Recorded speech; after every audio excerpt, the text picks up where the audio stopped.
Bom, boa noite a todos. O som tá bom? Melhor agora? Está sim, professor. Perfeito.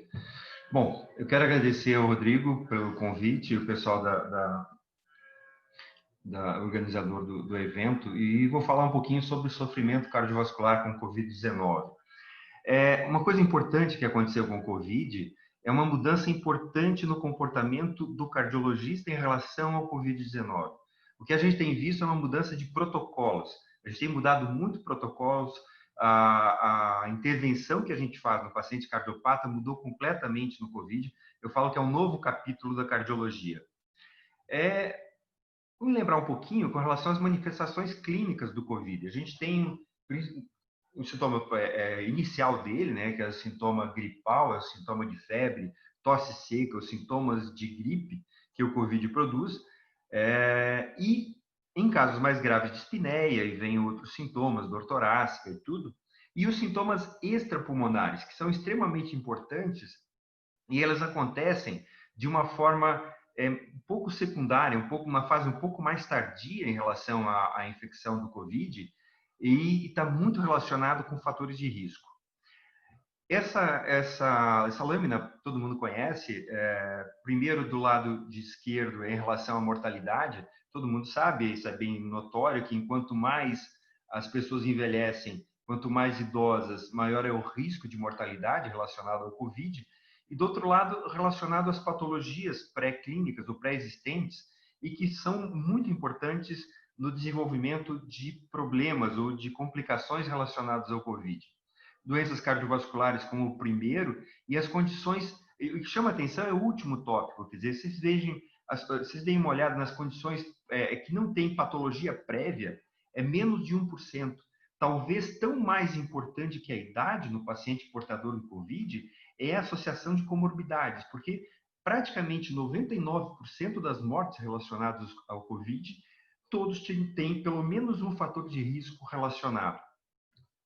E tudo começa aqui.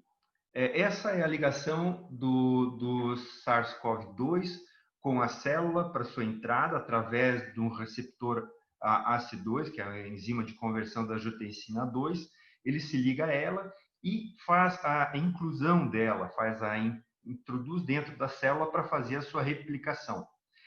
A presença da enzima de conversão da angiotensina, ela é múltipla no organismo, ela, desde o nariz, canal lacrimal, todos os órgãos praticamente têm, órgãos e tecidos têm expressão. Por isso que a grande diversidade de sintomas extracardíacos que o paciente portador do Covid-19 tem na sua evolução.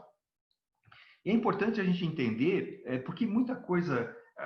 Pois é a enzima de conversão da angiotensina, mas aí participa do sistema renina-angiotensina-aldosterona, que é extremamente importante para o controle do nosso organismo.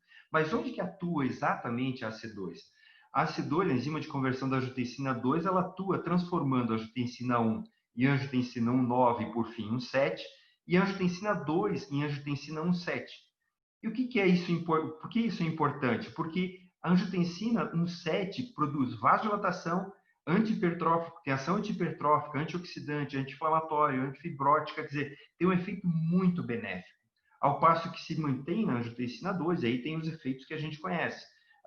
Aumento de aldosterona, vasoconstrição, fibrose, estímulo inflamatório, tudo isso que a gente conhece.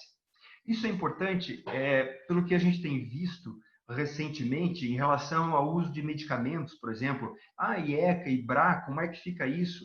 Se eu dou essas medicações, eu sei que o coronavírus, quando ele entra na célula, ele usa o receptor AC2, ele diminui a expressão desse receptor. Quando eu uso IECA e BRA, o que acontece? Eu aumento a oferta, aparece muito mais ECA2. Então, a ideia é de que, poxa, mas se eu uso ECA2 e BRA no paciente, eu aumento a expressão desse receptor, é muito mais fácil do coronavírus se aderir e entrar na célula e fazer a multiplicação. Tem um estudo que foi publicado relacionado aqui, bem recente, né? E isso mostrou que em pacientes em que não usa os bloqueadores, por exemplo, os BRAs, você tem uma diminuição de expressão de AC2 dada pelo vírus, você tem uma diminuição da angiotensina 1,7 e você tem um aumento da angiotensina 2, levando a fibrose, a tempestade de citocina, tudo isso. Já o paciente que usou o BRA, ele teve uma maior expressão de AC2, uma maior quantidade de angiotensina 1,7, portanto, mais vasodilatação, mais ação anti-inflamatória e teve um equilíbrio em relação à angiotensina 2.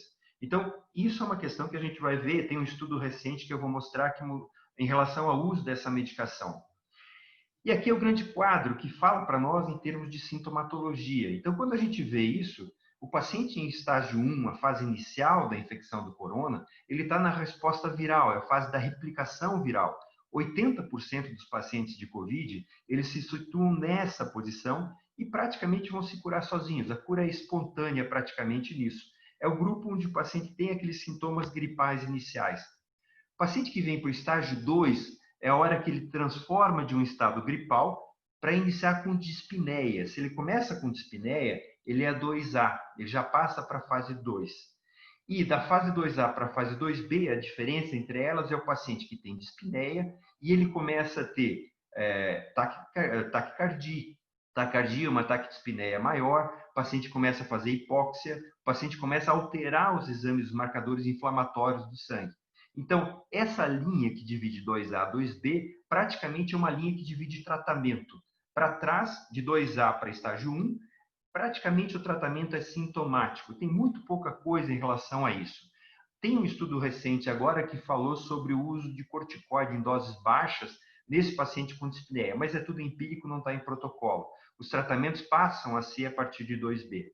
2B começa aquela resposta inflamatória importante, porque na hora que o vírus, ele ocupa o receptor de ECA, ele diminui a expressão de ECA no organismo como um todo. E como você diminui a expressão de ECA2 no organismo, você aumenta a produção de citocinas. E aí, a partir desse estágio, fica muito mais nítido. Aqueles pacientes que vão ter complicação são os pacientes que têm essa tempestade de citocinas que acontece no organismo. Essa linha curva é a gravidade da doença, quanto mais ela evolui de estágio, pior é a doença, até que vocês vejam que no estágio 3 é o estágio onde as cardiopatias vão se manifestar, as alterações cardiológicas, renais, hepáticas, vão se manifestar muito mais. Você já vê que a resposta viral praticamente acabou e o que está acontecendo aqui é essa resposta inflamatória acentuada levando o paciente a uma complicação maior da doença. Em relação à doença coronária, que é uma grande preocupação e tem aparecido muitos casos no paciente com Covid, vocês vejam que em pacientes que têm essa tempestade de citocina com o estado de hipercoagulabilidade que esse estado produz, você tem o potencial de ruptura de placa e levar a um tipo de infarto que é o infarto tipo 1, é o infarto isquêmico, rompeu a placa, produziu obstrução e isso produziu o infarto. Por outro lado, a gente tem um efeito direto, porque o vaso ele tem o receptor ECA2.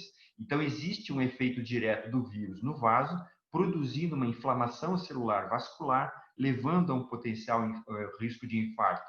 E, por outro lado, nós temos o estímulo simpático, levando ao aumento da demanda de oxigênio, e o estresse pulmonar, o quadro pulmonar, a síndrome pulmonar, levando à hipóxia e diminuição do suprimento de oxigênio. Então, enquanto por um lado nós temos o risco de ter um infarto tipo 1, que é o infarto isquêmico, de outro lado nós temos o risco de ter um infarto tipo 2, que é o infarto não isquêmico, é o infarto por essa relação de oferta-demanda prejudicada, por uma vasculite que está acontecendo e que prejudica a circulação coronária nesse paciente.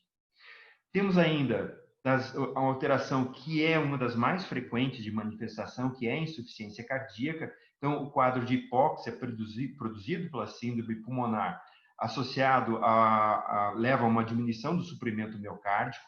A estimulação simpática altera a demanda, então aquela relação se mantém, produzindo insuficiência cardíaca. Nós temos o miocárdio sendo lesado por duas vias.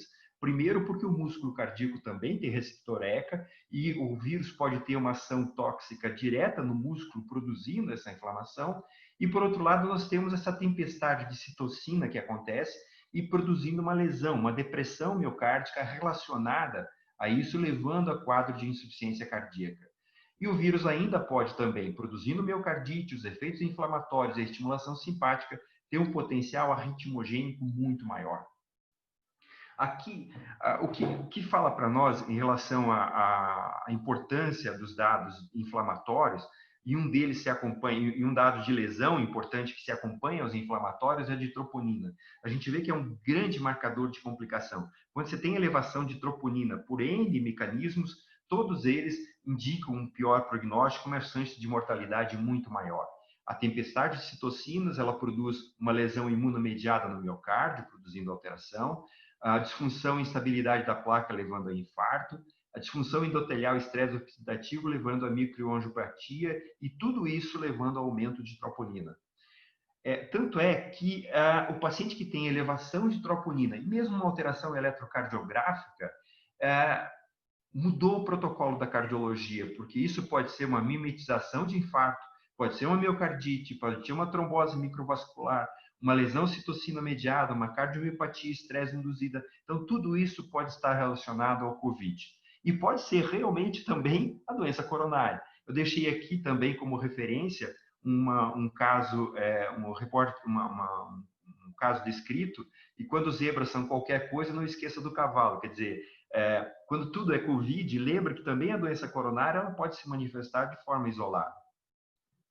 Voltando um pouquinho sobre miocardite, é muito rara a detecção dela. A gente sabe que a expressão ela pode acontecer, mas a detecção, o diagnóstico disso é muito difícil. Pra vocês terem uma ideia, tem 3 pacientes descritos na Lombardia como mortos por miocardite fulminante, mas nenhum com estudo de necrópsia documentado. Então, a gente não tem biópsia do músculo cardíaco ou estudo de necrópsia documentando. Então, é uma entidade que existe, mas que praticamente a gente não tem como comprovar hoje por conta das dificuldades técnicas relacionadas ao COVID.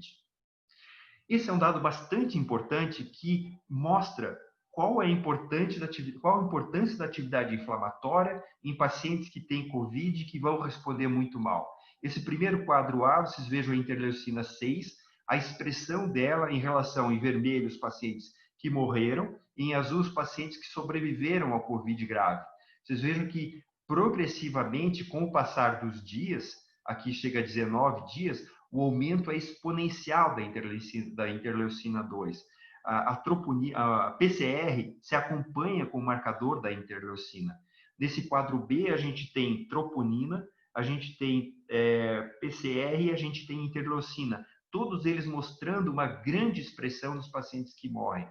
E a ferritina também se acompanha desse padrão. Ferritina se eleva em quadros infecciosos, como todos sabem, tanto viral como bacteriano, chegando a níveis de 2, 3, 5 mil, e a ferritina elevada, ela ativa o macrófago, que faz com que ajude na tempestade de citocinas que o paciente tem nessa fase.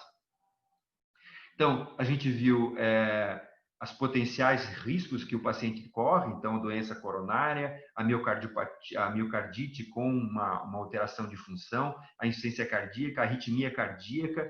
E quando a gente fala daquele quadro do uso da enzima de conversão da angiotensina, esse estudo foi do dia 17, agora de abril, que comparou pacientes tomando IECA e BRA e falou assim, poxa, mas será que esses pacientes evoluíram mal ou não? Porque todas as entidades médicas, a Associação Médica Brasileira, a Sociedade Brasileira de Cardiologia, Sociedade Americana de Cardiologia Europeia, todas falaram, não precisa interromper essas drogas, continue.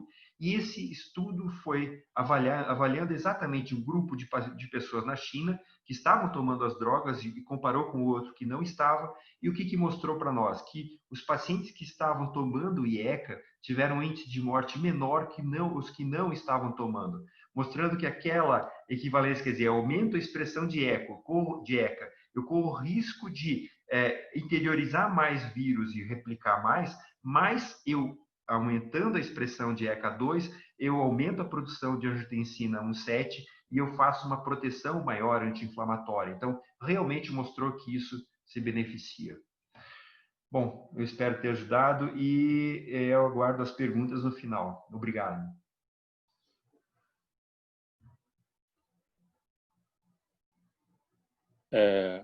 Obrigado, Dr. Álvaro, pela sua apresentação. E agora nós vamos deixar, então, entre 7 a 8 minutos para as perguntas, tanto da apresentação do Dr. Dante como da apresentação do Dr. Álvaro. ok? Aí vocês podem fazer pelo bate-papo do aplicativo as perguntas.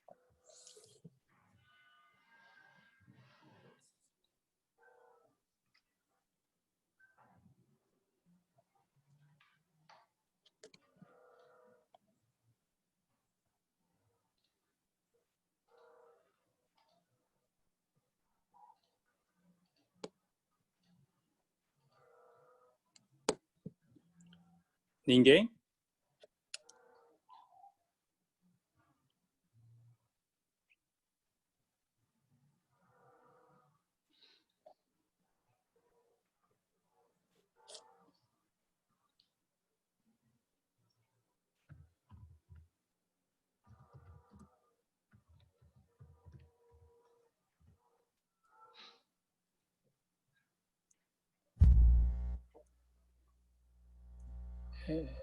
Tem uma pergunta ali. Isso. Da No estágio Patrícia. 2, isso, da Patrícia. Se ocorre elevação de troponina... peraí. Subiu.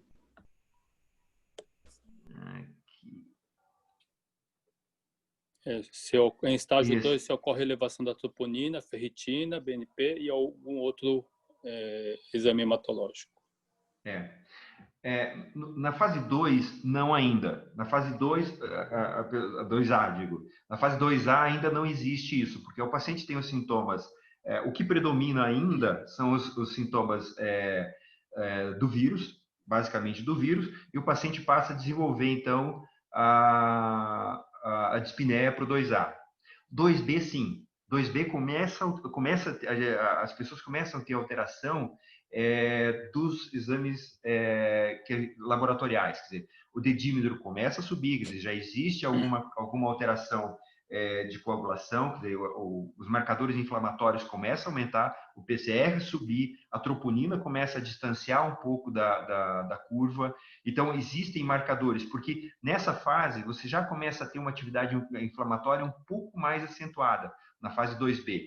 A fase 3 é aquela fase que tudo está alterado, mas a 2B, sim, já tem alteração disso tudo. Inclusive, a ferritina já começa a elevar nessa fase, principalmente em pacientes que vão ter uma resposta ruim. Existem centros que têm determinado os pacientes de pior prognóstico exatamente com esses marcadores na fase 2B. Eles são os pacientes que vão evoluir mal, que eles sabem que vão evoluir mal.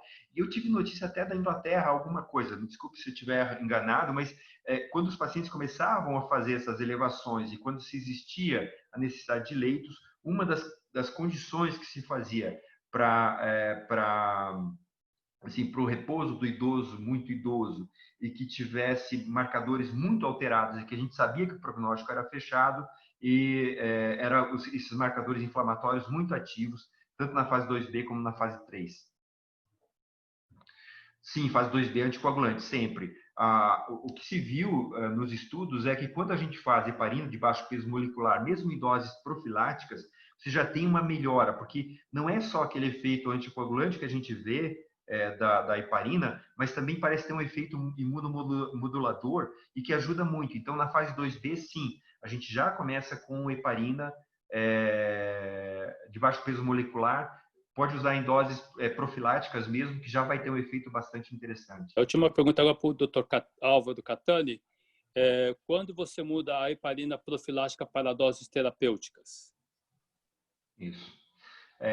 A transição ela faz na fase 3. O paciente na fase 2 é uma fase que ele está com hipóxia, ele já entrou numa síndrome respiratória aguda, ele já está complicando um pouco mais. Na fase 3, quando eu tenho uma síndrome respiratória aguda estabelecida, é o paciente que tem padrões sugestivos de uma coagulação intravascular disseminada, quer dizer, o paciente que tem um dedímero muito alto, ele tem um tempo de protrombina elevado, a plaqueta começa a cair bastante. Eu já tenho um paciente que tem um potencial de necessidade de uso maior. Quer dizer, existem situações que a gente vai fazer essa ponte para a dose mais plena disso. E só respondendo um pouquinho sobre a cloroquina, a gente espera ansiosamente os estudos envolvendo o Dante Pazanese e o Einstein em São Paulo, relacionados à cloroquina. A gente tem protocolos, são mais de 30 protocolos hoje no mundo usando cloroquina, e a gente espera dados mais contundentes. Os trabalhos que saíram até agora, uns pró, outros contra, e a gente espera alguma coisa mais que dê mais sustentação. E o uso da cloroquina, ele está bem, quem usa a partir do 2B. Ok. Al, você quer comentar essa última pergunta que tem aqui? O uso do anticoagulante oral em pacientes com risco na fase 2A? Não tem preconizado nada em relação a 2A, o uso de anticoagulante, porque o 2A para trás, de 2A, fase 1 e fase 2A, é o paciente que tem os sintomas gripais e ele tem um pouco de dispneia, quer dizer, é um paciente que muito provavelmente ele não vai ter hipóxia, ele não vai ter outras coisas, é um paciente que a tendência dele é melhorar, então é uma fase que a gente não entra com drogas, a gente não entra com anticoagulante para ele, a tendência é não entrar com anticoagulante. Ele só passa a entrar com drogas na medida que ele desenvolve 2B. Se ele fica em 2A, é um paciente que provavelmente ele vai melhorar clinicamente, espontaneamente, sem precisar de drogas.